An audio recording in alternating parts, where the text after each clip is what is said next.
Welcome to Inside Voices, a well-read magazine between the pages podcast. I'm so excited to be joined today by best-selling author Paulette Kennedy, who is co-hosting this episode as we interview Robert Gwaltney about his new book, Sing Down the Moon. Welcome, Paulette. Thanks so much for having me, Jeffrey and Robert. It's a pleasure to be here. Well, we're so glad you're here. And congratulations to you. I understand you have a book coming out. I think it's March 10th. It's called The Two Deaths of Lillian Carmichael. Is that right? Yeah, that's right. March 10th, it comes out, and it is set in Charleston, South Carolina in the 1850s. It is about a young woman who was accused and convicted of murdering her younger sister. And on the way to her execution by hanging, she goes into a cataleptic episode. She's pronounced dead, placed in the family mausoleum because she comes from a wealthy family.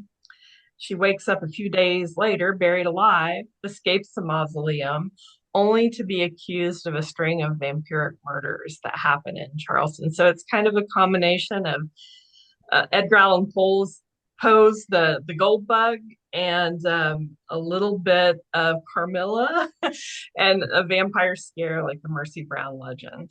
Wow. Oh my gosh. I can't wait. Oh my, what a ride that'll be.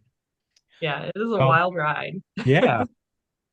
Well, thanks for being here because tonight's all about Robert Gwaltney. Gonna do a little bit of an introduction, though most of you know Robert, I'm sure. He is a graduate of Florida State University, and he was named the 2023 Georgia Author of the Year for first novel for The Cicada Tree. And he was the recipient of the 2022 Pat Conroy Writers Residency, where I think he wrote a lot of the book that we're going to hear about tonight.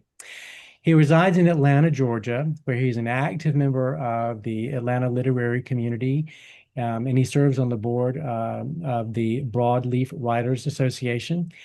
And his work appears in such publications as Southbound Magazine, Southern Literary Review, the Blue Mountain Review, the Dead Mule School for Southern Literature. And his forthcoming novel, Sing Down the Moon, will be published by Mercer University Press on March 3rd, 2026. So welcome, Robert. Thank you, Jeffrey. Thank you, Paulette, for being here. Good to have beer.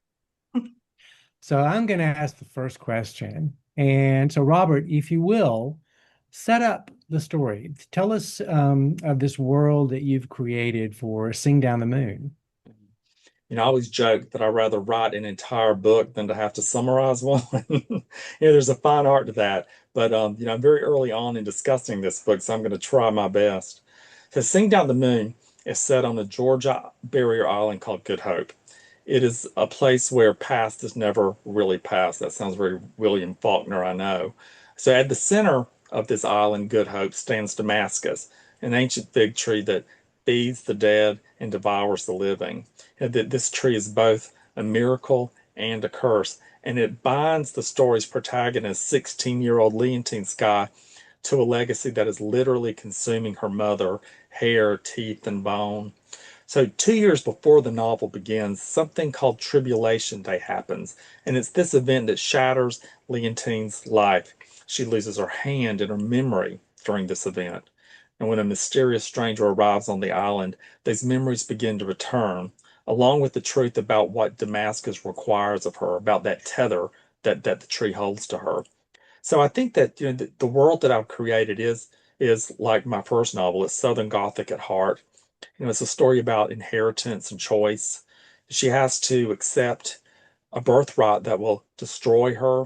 And by doing that, she'll risk unraveling this fragile balance, this fragile veil between the living and the dead. So it's a feel good story. It is so dark. I've had a chance, It and Robert, to be such a lovely person. You have dark, dark ideas, and people are in for quite a treat. I think that's often true of a lot of us that write Gothic fiction. We're pretty warm and cuddly people, but we have a dark side. So, Robert, the world you create is so lush, while at the same time it's disintegrating around Leontine and the others. A character with flowers and berries growing out of her, a severed hand that lives in a can. You manage all of this with mere words. Can you tell us more about the poetic, lyrical voice that is a hallmark of your writing? Sure. Yeah, I think, I've always believed in this fine line between beauty and decay. I think they live side by side. There's a fine line between them, fine line between pleasure and pain. But this thought of beauty and decay living side by side, for me, I think it is even more true in the South. Perhaps it's true everywhere, but the South is all I've ever known. But in this world, in the South, things bloom wild, even as they're rotting. You can see across the landscape kudzu that sort of blooms in Technicolor green while it's swallowing the landscape. And we all hear of these southern storms that can happen in a moment that will level a town. Then just the morning later, the sky will be blue, and that tension, I think, really feels honest to me. So, when flowers and berries grow from a body, from a haint, or a severed hand is living inside a coffee can, yeah, I mean, I don't think that I am seeing those images as grotesque. I don't intend for them to be. I think that they really are more of an expression of a world where life and death are in constant sync, in constant conversation. That lyrical voice. Yeah, I think that for me, if I write it more clinically, the story for me would be more like horror. And that's not really, I know there's this fine line between the Gothic and horror, but for me, I like to sort of lean into the rhythm, into the image, into the music of a sentence. I labor at the line level, and which is so important to me. My ear has always been drawn to that, and that's what I've always enjoyed as a reader. So I don't think of lyricism as being just merely decoration. I think that it's a way that I'm able to honor the characters like Leontine. Her world is disintegrating, but at the end of the day, she's still a girl. She's a girl who has wants, loves, she has hopes for herself. She has a vision for a future. So I think that that's where the beauty within the decay lives. It's not really denying the darkness, but it's letting the light filter through somehow, and that's done through the beauty of words and through the lyricism, I think. Yeah, and because I mean, it is dark, definitely, but it's hopeful too. You mentioned those things that you don't see as so it's not I don't know I can't remember the phrase that you used just a moment ago, but when you said it, it made me think, yeah, it seems dire, it seems hopeless, but it's not. There's hope in them. That's what drives Leontine. Great. So the story of Leontine and the others of Good Hope, there's but it's about them, but there's a deeper theme. There's a current day message running through it. Will you tell us about what you intended and how you made this story that seems to exist on another plane completely relevant for today? It's interesting. I have these initial intentions about, what I hope to tell thematically, and I knew from the beginning that this story would be a coming of age story. But, as the story progresses, and it really sort of at the other end, right as the book is making its way out into the world, there are things that I didn't realize, those things that happen on the subconscious level, which I think is part of the magic and part of the excitement of writing. For me, anyway, I don't like to know everything that's going to happen. But yeah, on its surface, Sing Down the Moon, simply about an island, a haunted tree, and a girl who is bound to an inheritance. But beneath that, I think it's very much about the world that we're experiencing today. Leontine, like many of us, inherits something she didn't choose, something that's very destructive. That felt true to me.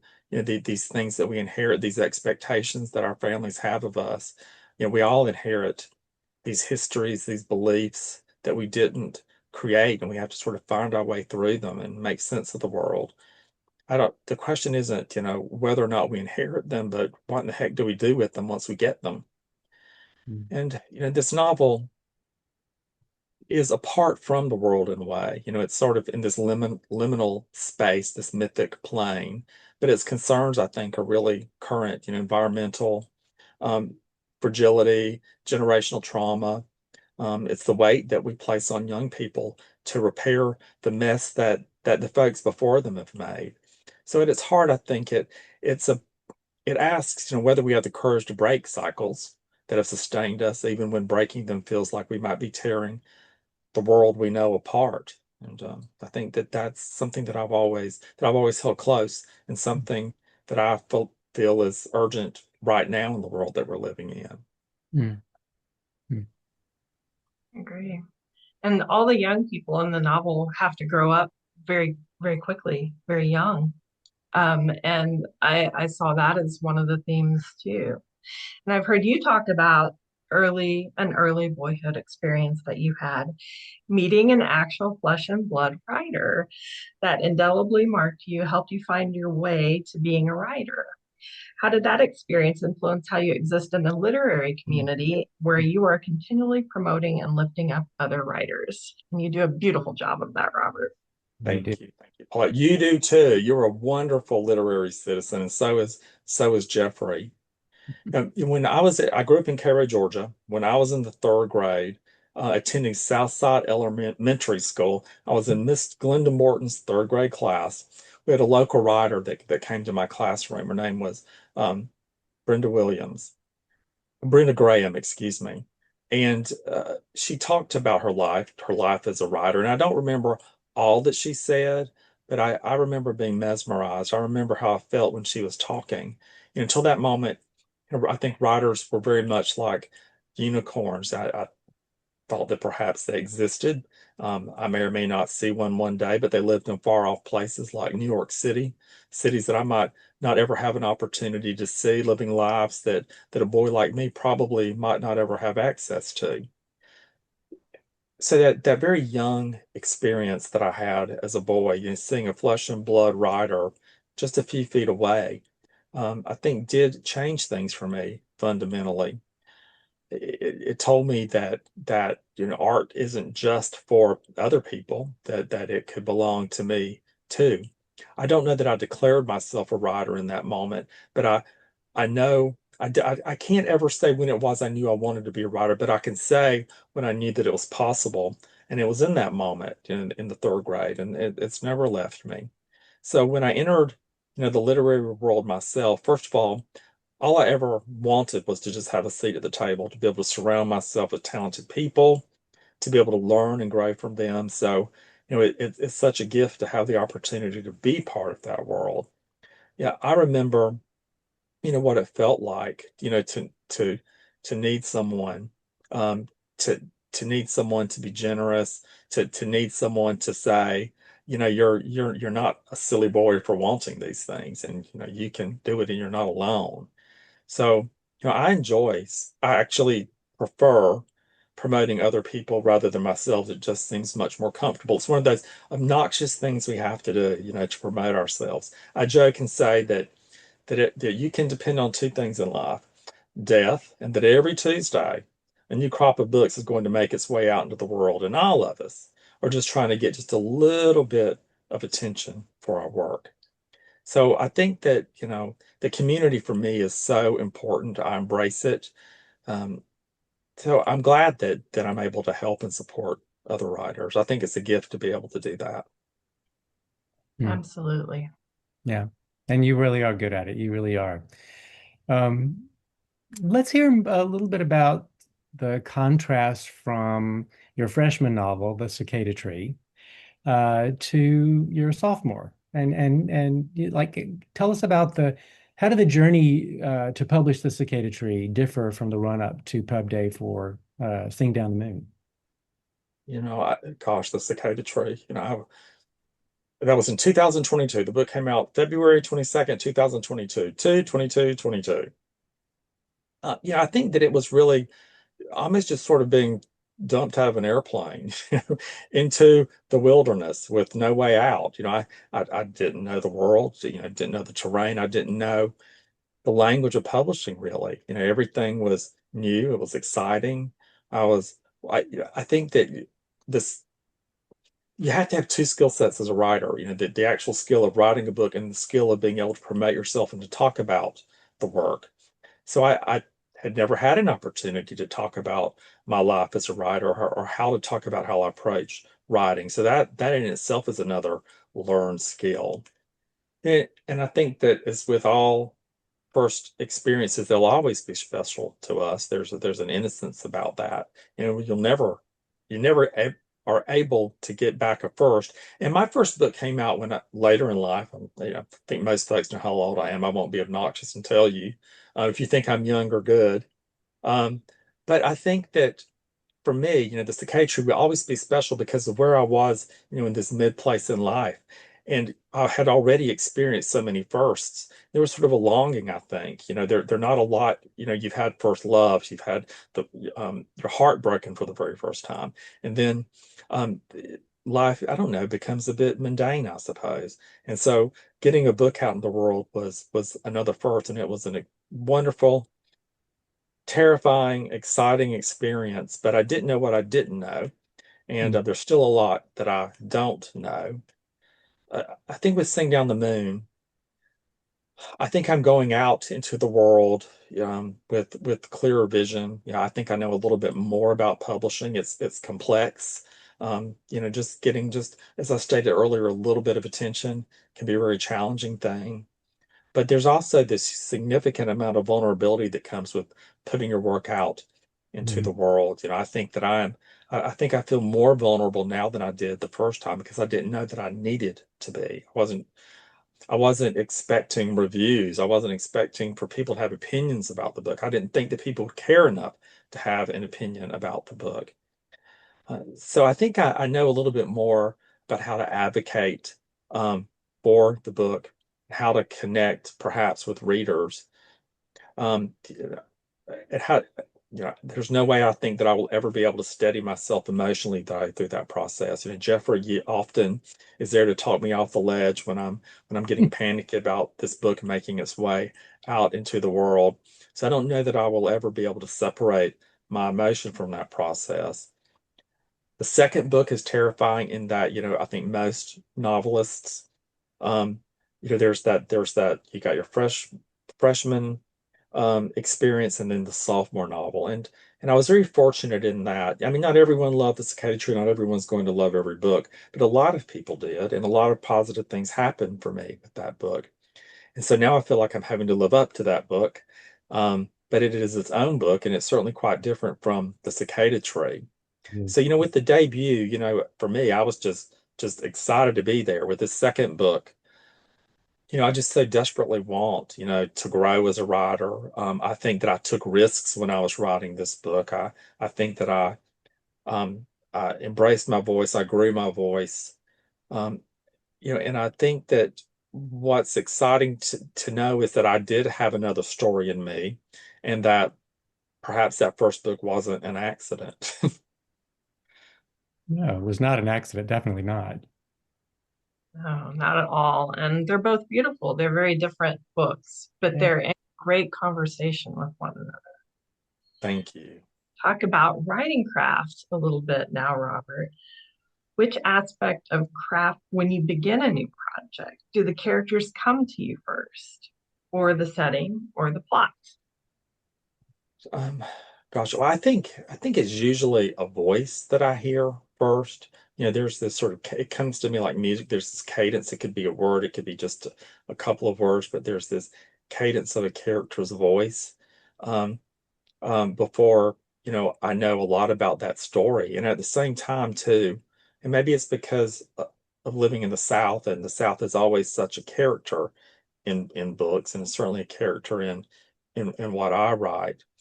Um, but I think that character and setting, tend to arrive together.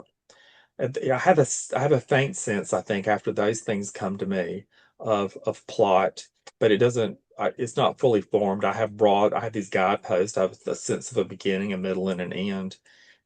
But I think I have a greater sense of plot once I have a greater understanding of the people, the characters, their longings, their secrets. Once I know that, I know it sounds woo-woo, but in perhaps it's a platitude. But you listen to the characters; they tell you where they want to go. You do have to keep them in check, of course, so they don't um, set you off course.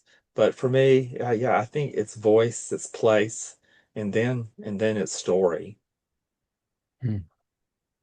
All of that. So, which aspect do you find the most enjoyable? Do you like revision, drafting? I like both of them, but differently. The initial draft I think is an adventure. If I knew everything that's going to happen, I don't know that I would want to sit down and tell the story. It's discovery for me. I love the process of getting up in the early in the morning, making my coffee, sitting down at the desk, lighting candles. I'm very ritualistic, so I have to set the stage to write. Um, there's a sense of drama to it, and there's a sense of comfort in those rituals for me. But it's that opportunity, that adventure that you go on by following those characters down places you didn't quite see from the get-go. There's this sort of sense of risk, and there are these surprises that happen along the way. But I am really partial to revision because you don't have that blank screen staring back at you. There are already words on the page. There's something tangible there. I think that revision is where stories are truly told. And drafting is exploring, and revision really is, for me, craftsmanship. It's hunting that story, and that's when the book comes alive. So I really do enjoy revision. I do a thing they say you shouldn't do. Most advice the writers are given is that you set the words down, you just write from beginning to end. And I think that this is where my insecurity comes in because I have people that will read my work as I write. So I don't want to put mediocre work into their hands. So I do revise as I go with the understanding that I'm not done. But when I end a first draft, I think on the line level it's in fairly good shape. But when I get to the end of the book, I have a greater sense of how the beginning of the story should truly start. Hmm. So yeah, I know that you and I have talked about the cover of the book. Will you show the cover if there's one handy, and will Yeah, you tell us a little bit about? yeah, isn't Okay. it beautiful? So I think the book covers are so important. They say, you don't judge a book by the cover, but that really is what initially gets a reader's attention. And I talked about, those two things that you can be sure of in life, death, and every Tuesday books come out. And I also joke and say that I'm scared of two things. I'm scared of death and I'm scared of an ugly book cover. Um, so I wasn't quite sure what I wanted this book cover to look like, but I did know that stylistically I wanted it to be in keeping with the cicada tree. The first press that I was with for the Cicada Tree was a small Southern press. I'm with Mercer University Press, which I'm really proud and excited to be a part of. And I knew contractually, that they gave me an opportunity to present some images that they would give consideration to, things that I thought might draw inspiration for the cover artist. But at the end of the day, as most publishers do, that they reserve the right to make the final decision. So I sent in some examples of what I wanted, of what I thought would look good, just um, sort of a vision board, and some examples of other covers that I thought were beautiful. And of course, I was holding my breath, Jeffrey. You know how stressed I was. I was very panicked. I thought, oh my God, what if I hate my cover? And when I got the when I got the art, and I was so excited. I mean, it was beautiful. They even allowed me. They asked me for suggestions based on the initial cover. There was only one note I gave. They took that note. So as things go, I think I'm a very lucky fella to have had an opportunity to have a voice in the cover design and to be so happy with it. So I'm very proud of the book. Right. Well, thank you. Yeah, I love the cover. Um, um, so Sing Down the Moon is done. It's almost out, March 3rd. but you're well into your next novel, I understand. What can you tell us about it at this early stage? The working title is All the Kingdoms of the World, and it's Southern Gothic, Southern literary fiction. I think that this book is, I think, more dystopian than Sing Down the Moon, definitely. And again, of course, there are elements of magical realism. But what's new for me is this is the very first time that I'm going to be telling the story from the point of view of a young boy. My protagonist is a young fella. He is 13 years old. And so that shift alone, I think, um, has impacted my storytelling, his lens on the world, his confusion, his awakening, his reckoning in this book. I think that, at its heart, Cicada Tree and Sing Down the Moon are both coming of age stories. And of course, this one is told against a landscape that's coming apart. He tried the protagonist really sort of travels a little bit more in this book.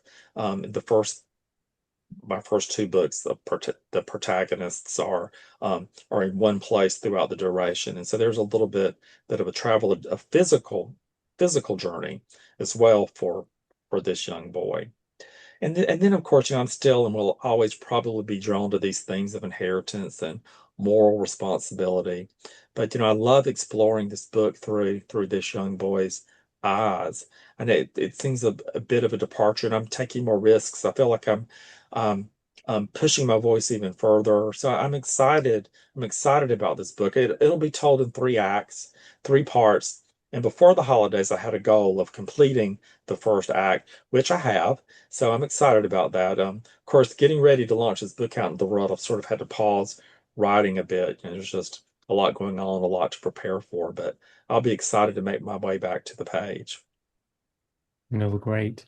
So I know you've got a lot of events coming up. Can you tell us a little bit about where you're going to be, where people can go if they want to learn about where you might be near them? Sure. So I'll be in the South, of course. I'll be making my way up to visit you, Jeffrey. We have an event in Washington, D.C. at a bookstore. But the book launches on March 3rd. That evening, I'm going to be in conversation with Paulette Kennedy on an Instagram live event, which I've never done one of those, Paulette. I've never done an Instagram live event. So I'm Fun. excited to do that. Not ever done that. The official book launch is going to take place on March 5th, which is a Thursday evening at the Decatur Library, and it's going to be sponsored by Georgia Center for the Book. I'm going to be in conversation with three amazing authors, Kimberly Brock, Ann Height, and Leigh Patrick. So I'm excited to be on the stage with them. I won't have to do this all by myself. Um, and there's some literary festivals along the way. I'm excited to be able to visit the Pat Conroy the Pat Conroy Literary Center, where actually I began to write the book in Beaufort, South Carolina. So I'll be quite busy through the beginning of May, but I'm excited to have places to go, and I'm excited that people want to have me. Great. Well, you're going to hit the road. How exciting to be back on the road again. So I think we're at the end of our time. And Paulette, thank you so much for joining us. This was a treat to have you with us. Thank you for inviting me and congratulations, Robert. You Thank are an you. amazing writer of immense talent, and I know your readers are going to enjoy Sing Down the Moon. Thank you, Paulette. I agree. I agree. Congratulations, Robert. Thank you. So, gentle listeners, until next time for Inside Voices, I'm Jeffrey Dale Lofton here with Robert Gwaltney and Paulette Kennedy. And remember, to be creative is to be courageous. Thanks for joining us. We'll catch you next time.